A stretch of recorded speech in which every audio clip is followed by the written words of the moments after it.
함께 신앙 고백하겠습니다. 나는 전능하신 아버지 하나님 천지의 창조주를 믿습니다. 나는 그의 유일하신 아들 우리 주 예수 그리스도를 믿습니다. 그는 성령으로 잉태되어 동정녀 마리아에게서 나시고 본디오 빌라도에게 고난을 받아 십자가에 못 박혀 죽으시고 장사된 지 사흘 만에 죽은 자 가운데서 다시 살아나셨으며 하늘에 오르시어 전능하신 아버지 하나님 우편에 앉아 계시다가 거기로부터 살아있는 자와 죽은 자를 심판하러 오십니다. 나는 성령을 믿으며 거룩한 공교회와 성도의 교제와 죄를 용서받는 것과 몸의 부활과 영생을 믿습니다. 아멘. 오늘 우리에게 주시는 하나님의 말씀은 사도행전 14장입니다. 이에 이고니온에서 두 사도가 함께 유대인의 회당에 들어가 말하니 유대와 헬라의 허다한 무리가 믿더라. 그러나 순종하지 아니하는 유대인들이 이방인들의 마음을 선동하여 형제들에게 악감을 품게 하거늘 두 사도가 오래 있어 주를 힘입어 담대히 말하니 주께서 그들의 손으로 표적과 기사를 행하게 하여 주사 자기 은혜의 말씀을 증언하시니 그 시내의 무리가 나뉘어 유대인을 따르는 자도 있고 두 사도를 따르는 자도 있는지라. 이방인과 유대인과 그 관리들이 두 사도를 모욕하며 돌로 치려고 달려드니 그들이 알고 도망하여 루가오니아의 두 성 루스드라와 더베와 그 근방으로 가서 거기서 복음을 전하니라. 루스드라에 발을 쓰지 못하는 한 사람이 앉아 있는데 나면서 걷지 못하게 되어 걸어본 적이 없는 자라. 바울이 말하는 것을 듣거늘 바울이 주목하여 구원받을 만한 믿음이 그에게 있는 것을 보고 큰 소리로 이르되 내 발로 바로 일어서라 하니 그 사람이 일어나 걷는지라. 무리가 바울이 한 일을 보고 루가오니아 방언으로 소리질러 이르되 신들이 사람의 형상으로 우리 가운데 내려오셨다 하여 바나바는 제우스라 하고 바울은 그 중에 말하는 자이므로 헤르메스라 하더라. 시외 제우스 신당의 제사장이 소와 화환들을 가지고 대문 앞에 와서 무리와 함께 제사하고자 하니 두 사도 바나바와 바울이 듣고 옷을 찢고 무리 가운데 뛰어 들어가서 소리질러 이르되 여러분이 어찌하여 이러한 일을 하느냐. 우리도 여러분과 같은 성정을 가진 사람이라. 여러분에게 복음을 전하는 것은 이런 헛된 일을 버리고 천지와 바다와 그 가운데 만물을 지으시고 살아계신 하나님께로 돌아오게 함이라.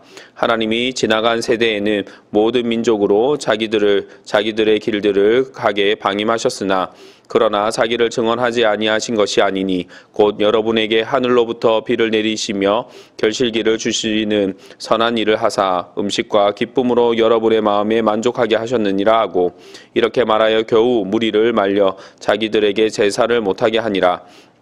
유대인들이 안디옥과 이고니온에서 와서 무리를 충동하니 그들이 돌로 바울을 쳐서 죽은 줄로 알고 시외로 끌어내치니라. 제자들이 둘러섰을 때에 바울이 일어나 그 성에 들어갔다가 이튿날 바나바와 함께 더베로 가서 복음을 그 성에게 전하여 많은 사람을 제자로 삼고 루스드라와 이고니온과 안디옥으로 돌아가서 제자들의 마음을 굳게 하여 이 믿음에 머물러 있으라 권하고 또 우리가 하나님의 나라에 들어가려면 많은 환난을 겪어야 할 것이라 하고 각 교회에서 장로들을 택하여 금식 기도하며 그들이 믿는 주께 그들을 위탁하고 비시디아 가운데로 지나서 밤빌리아에 이르러 말씀을 버가에게 전하고 아달리아로 내려가서 거기서 배 타고 안디옥에 이르니 이곳은 두 사도가 이룬 그 일을 위하여 전에 하나님의 은혜에 부탁하던 곳이라. 그들이 이르러 교회를 모아 하나님이 함께 행하신 모든 일과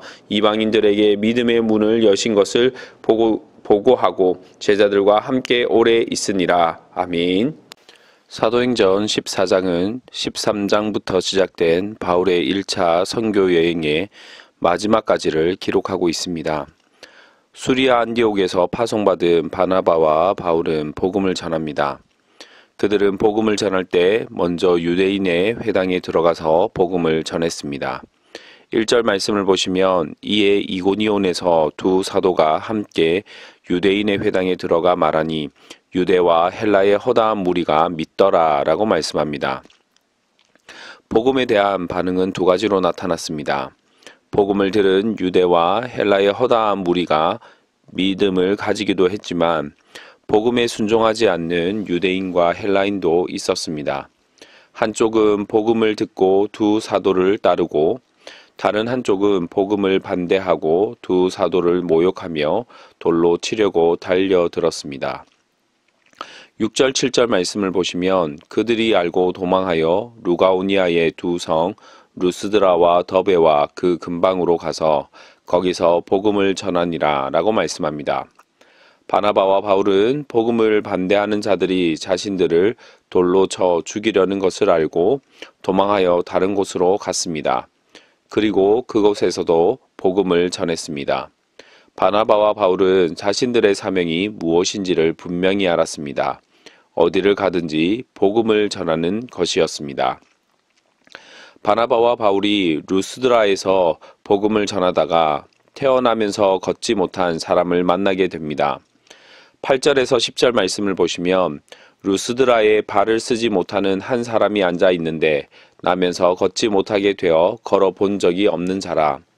바울이 말하는 것을 듣거늘 바울이 주목하여 구원받을 만한 믿음이 그에게 있는 것을 보고 큰 소리로 이르되 내 발로 바로 일어서라 하니 그 사람이 일어나 걷는지라 라고 말씀합니다. 나면서부터 걷지 못한 자가 바울이 전하는 복음을 듣습니다. 바울이 볼 때 나면서부터 못 걷는 자가 복음을 듣고 구원을 받을 만한 믿음을 가지게 되었음을 알게 됩니다. 그래서 외칩니다. 내 발로 바로 일어서라. 그랬더니 태어나면서 걷지 못했던 자가 걷게 되어졌습니다. 우리는 다시 한번 복음의 능력을 확인하게 됩니다. 그런데 복음의 능력으로 인해 오해가 생겼습니다. 무엇이냐면 못 걷는 자가 걷는 것을 본 무리들이 바나바와 바울을 신으로 오해하고 그들에게 제사하려는 것입니다. 바나바와 바울을 섬기려 하는 것이죠. 이때 복음의 능력을 가진 사람들은 어떻게 해야 할까요? 15절 말씀은 이렇게 말씀합니다. 이르되 여러분이 어찌하여 이러한 일을 하느냐? 우리도 여러분과 같은 성정을 가진 사람이라. 여러분에게 복음을 전한 것은 이런 헛된 일을 버리고 천지와 바다와 그 가운데 만물을 지으시고 살아계신 하나님께로 돌아오게 함이라 라고 말씀합니다. 모든 영광을 자신이 취하는 것이 아니라 복음의 능력을 주신 하나님께 모든 영광을 돌리는 것입니다. 이제 모든 것이 잘 해결된 것 같아 보입니다. 하지만 복음이 전파되면 전파될수록 그 반대도 만만치 않습니다. 19절 말씀을 보시면 유대인들이 안디옥과 이고니온에서 와서 무리를 충동하니 그들이 돌로 바울을 쳐서 죽은 줄로 알고 시외로 끌어내치니라 라고 말씀합니다. 자신들을 돌로 치려 했던 사람들을 피해서 루스드라로 왔습니다. 그런데 그 사람들이 루스드라까지 찾아와서 무리를 충동하여 바울을 돌로 쳤습니다. 복음이 전파되면 전파될수록 복음을 통해 하나님의 영광이 드러나지만 복음으로 인한 박해도 만만치 않습니다. 무리들이 던지는 돌에 쓰러진 바울은 죽은 줄 알고 도시 밖으로 버려집니다. 그러나 바울은 죽음 직전까지 갔지만 죽지 않고 다시 일어나 복음을 전하는 일을 계속합니다. 21절 22절 말씀을 보시면 복음을 그 성에서 전하여 많은 사람을 제자로 삼고 루스드라와 이고니온과 안디옥으로 돌아가서 제자들의 마음을 굳게 하여 이 믿음에 머물러 있으라 권하고 또 우리가 하나님의 나라에 들어가려면 많은 환난을 겪어야 할 것이라 하고 라고 말씀합니다.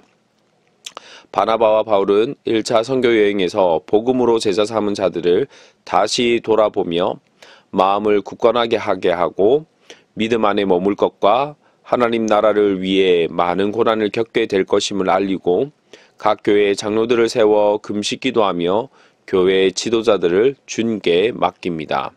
그리고 다시 자신들을 파송했던 수리아 안디옥 교회로 돌아옵니다. 26절에서 28절 말씀을 보시면 거기서 배 타고 안디옥에 이르니 이곳은 두 사도가 이룬 그 일을 위하여 전에 하나님의 은혜에 부탁하던 곳이라.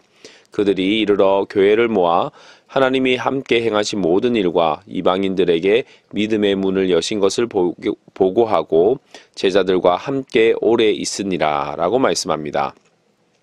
주 안에서 말씀을 듣는 성도 여러분, 복음을 전하면 모든 사람들이 환영해 주는 것도 아니고 모든 사람이 반대하는 것도 아닙니다. 복음 때문에 도망가기도 해야 하고 복음의 능력을 전하는 자의 자신의 능력인 것처럼 착각하게 만드는 유혹의 상황도 있을 수 있고 복음 때문에 죽음의 경험을 해야 할 때도 있습니다. 그 어떤 상황 속에서도 교회가 해야 할 일은 무엇일까요? 복음을 전하는 것입니다. 제자 삼는 것입니다. 제자를 굳게 세우는 것입니다.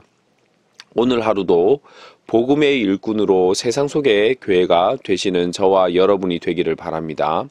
하나님께서 여러분에게 그 어떤 상황을 허락하시든 믿음으로 복음을 전하며 제자 삼고 제자를 세우는 복음의 사람이 되기를 주님의 이름으로 축복합니다. 아멘. 이 시간 합심해서 기도하겠습니다. 주신 말씀을 붙드시고 기도하시고 교회를 위해서 기도하실 때 바른 신앙 고백과 실천적인 신앙의 반석 위에 세운 교회가 될 수 있도록 세상 속의 교회로서 소금과 빛이 되는 한 해가 되도록 기도해 주시길 바랍니다. 영과 진리로 예배하는 예배자들을 가득 채워주시도록 담임 목사님의 말씀의 사역에 성령의 나타남과 능력이 있게 하셔서 선포되는 말씀을 통해 구원과 치유와 회복의 역사가 있도록 기도해 주시길 바랍니다. 코로나19 종식과 회복을 위해서 기도해 주시길 바랍니다. 주일 예배를 위해서 기도해 주시고 말씀을 전하시는 목사님과 교회 비전을 위해서 반석 위에 세운 교회를 위해서 기도해 주시길 바랍니다. 주일 봉사자들을 위해서 그리고 중보기도팀을 위해서 기도해 주시길 바랍니다. 함께 기도하겠습니다.